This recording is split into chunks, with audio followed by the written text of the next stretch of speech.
ہم جب تک کسی مذہب کو فالو نہیں کریں گے انسانیت ہماری سمجھ میں نہیں آئے گی.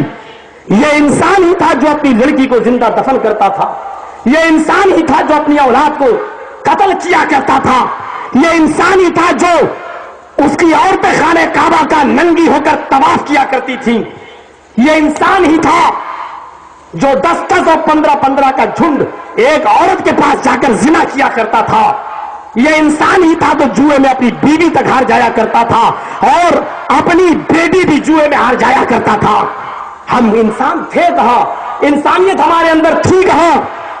ہمارے اندر انسانیت اگر پیدا کی ہے اور انسانیت کو کوٹ کوٹ کے اگر بھرا ہے اور انسانیت کا سچا درس اگر کسی نے دیا ہے تو وہ تھا اسلام.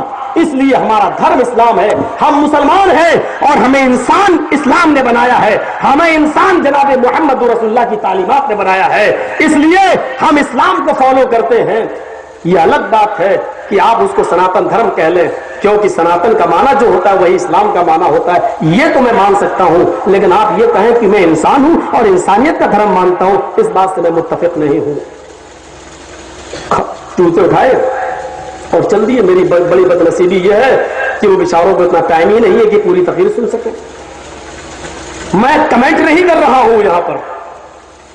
بات صرف اتنی کہنا چاہتا ہوں کہ ہمارے ہی اسٹیج سے, ہماری ہی توحید کے اسٹیج سے, ہمارے ہی مسلک اہل حدیث کے اسٹیج سے اپنے آپ کو کتاب و سنت کا علمبردار کہلانے والی جماعت کے اسٹیج سے جب یہ باتیں کہی جائیں تو تکلیف ہوتی ہے تھوڑی سی ہمارے دل کو, کیونکہ ہم پتھریں کھائے ہیں, ہم نے جوتے کھائے ہیں, ہم نے چپلیں کھائی ہیں.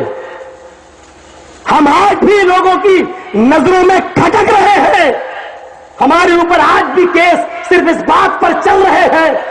تکلیف ہوتی ہے میرے بھائیوں, کیونکہ تکلیف جس کو دی جاتی ہے, مقدمے جس کے خلاف چلتے ہیں, وہ سمجھتا ہے جماعت اور جمعیت کی قربانیاں کیا ہوتی ہیں. اگر کسی کو بری لگی ہو میری بات تو معاف کیجیے گا. جمعیت اور جماعت کی ہمدردی میں یہ بات میں کہہ گیا تھا.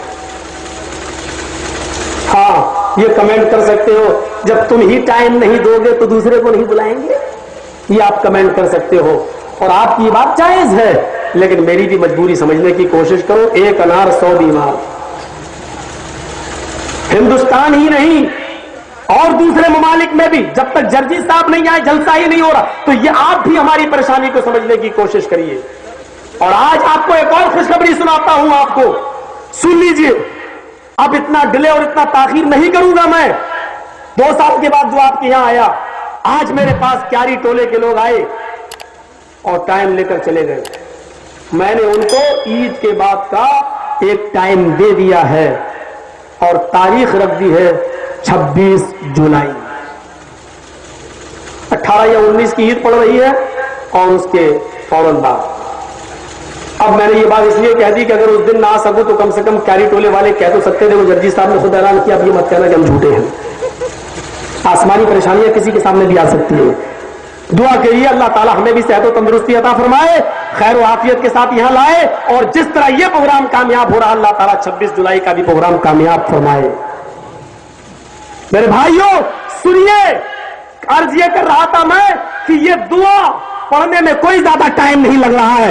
حلت لہو شفاعتی, اللہ کے نبی فرماتے ہیں اس کے لیے میری شفاعت حلال ہے. چلیے آگے چلیے, جنت میں جانے کا ایک اور راستہ. اب آئیے, یہ بھی عملیات ہی میں ہے. ایک صحابی اللہ کے نبی کے پاس آئے, ابھی صرف حدیثیں پڑھ رہا ہوں, ابھی واقعات آ رہے ہیں اور 1-2 واقعات ایسے آئیں گے کہ اس میں جب آپ سنو گے تو آنکھوں سے آنسو بھی آ سکتے ہیں. دردناک دہلا دینے والے واقعات اور ایسی چیزیں میں لاسٹ میں پیش کرتا ہوں تاکہ جب آدمی یہاں سے اٹھ کر جائے تو اچھا اثر لے کر جائے اور اس کے دل و دماغ پر وہ چیز زیادہ دیر تک اثر انداز رہے. ایک صحابی اللہ کے نبی کے پاس آئے اور کہنے لگے, اللہ کے نبی صلی اللہ علیہ وسلم کے پاس آئے اور کہنے لگے, اے اللہ کے نبی صلی اللہ علیہ وسلم میں جنت میں جانا چاہتا ہوں, تو کیا میں یہ چند کام کر لوں تو کیا جنت میں چلا جاؤں گا؟ کیا میں یہ چند کام کر لوں تو جنت میں چلا جاؤں گا؟ اور آئیتا اذا صلیت الصلوات المکتوبات, اے اللہ کے نبی کیا میں فرض نمازیں پابندی کے ساتھ پڑھ لوں؟ کیا میں فرض نمازیں پابندی کے ساتھ پڑھ لوں؟ وَصُمْتُ رمضان، اور رمضان کے روزے میں پابندی کے ساتھ رکھ لوں؟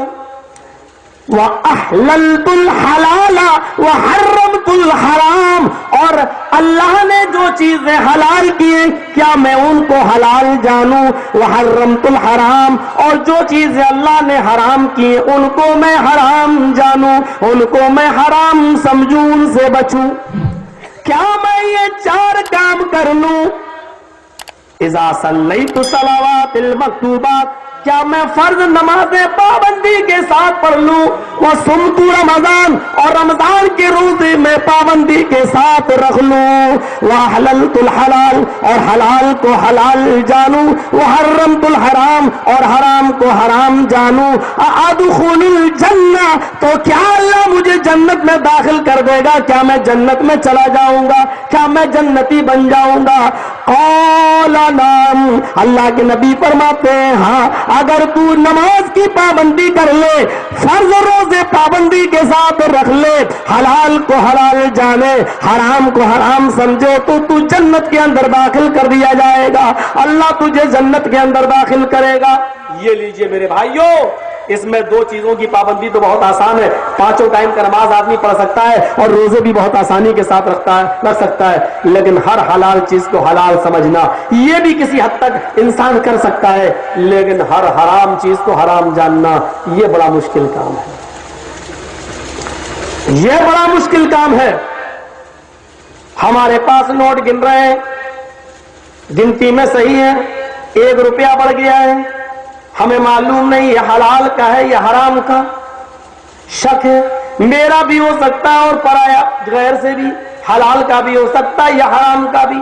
اللہ کے نبی فرماتے ہیں اس میں تمہیں 99% اگر یقین ہے کہ یہ میرا ہی ہے، یہ حلال کا ہوگا، لیکن اگر آپ کا 1% شبہ ہے کہ یہ حرام کا بھی ہو سکتا ہے، 1% شبہ ہے کہ حرام کا بھی ہو سکتا ہے، اس کو تم نے حلال میں ملا لیا، تو فرمایا کہ جب تک اس کپڑے کو، جب تک تم اس پیسے سے جو کپڑا پہن لو گے تمہارے جسم پر رہے گا، تمہاری نماز نہ ہوگی، تمہاری کوئی عبادت قبول نہیں کی جائے گی، جبکہ اس 1 روپے میں تمہارا 99% یہ پہلو ہے کہ یہ حلال کا ہوگا، یقین ہے کہ حلال کا ہوگا، لیکن 1% یہ شبہ ہے کہ حرام کا بھی ہو سکتا ہے، اور تم نے اس شبہ والے چیز کو ملا لیا اپنے حلال میں۔ فرمایا یہ چیز تمہارے لیے جائز نہیں ہے، یہ سے بچو، مشتبہات سے بچنا بھی اسلام ہے، ایمان ہے۔ میرے بھائیوں اب غور کیجئے کہ شبہ والی ایک چیز کو بھی آپ نہیں ملائے،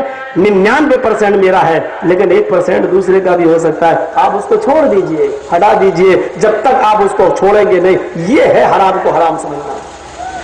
اب ہم غور کریں اور اپنے غریبانوں میں جھانک کر دیکھیں کہ کتنے % ہم حلال کھانے والے، اور اگر منظر سمجھ میں نہ آئے تو سمجھ لیجئے گا بخاری کی اس روایت کو، ابو بکر صدیق نے ایک کھجور کھا لیا تھا، ایک کھجور وہ بھی دھوکے سے، اور انگلی ڈالی، پانی پیا اور قے کیا، پھر پانی پیا، پھر قے کیا، اور جب تک پانی پیتے رہے تب تک پیتے رہے جب تک کہ وہ کھجور کا حصہ نکال نہ دیا، اور یقین نہ ہو گیا کہ پورا کا پورا کھجور نکل گیا ہوگا۔ اندازہ لگائیے گا، ایک کھجور کھایا تھا وہ بھی دھوکے سے، ہم تو دھوکے سے کھا رہے ہیں، جان بوجھ کر کھا رہے ہیں۔ تو وَأَحْلَلْتُ الْحَلَالَ، میں حلال کو حلال سمجھوں، وَحَرَّمْتُ الْحَرَامَ، اور حرام کو حرام جانوں۔ حرام کو حرام جاننے میں یہ چیز بھی شامل ہے، لڑکیوں کو لڑکوں کے ساتھ بٹھا کر کو ایجوکیشن دی جا سکتی ہے یا نہیں، مخلوط تعلیم۔ اگر ایک باپ اپنی جوان بیٹی کو بھیج رہا ہے ایسے اسکول میں جہاں لڑکے اور لڑکیاں دونوں ایک ساتھ بیٹھ کے پڑھتے ہیں، تو اس کا مطلب یہ ہے کہ وہ حرام کو حرام نہیں سمجھ رہا ہے۔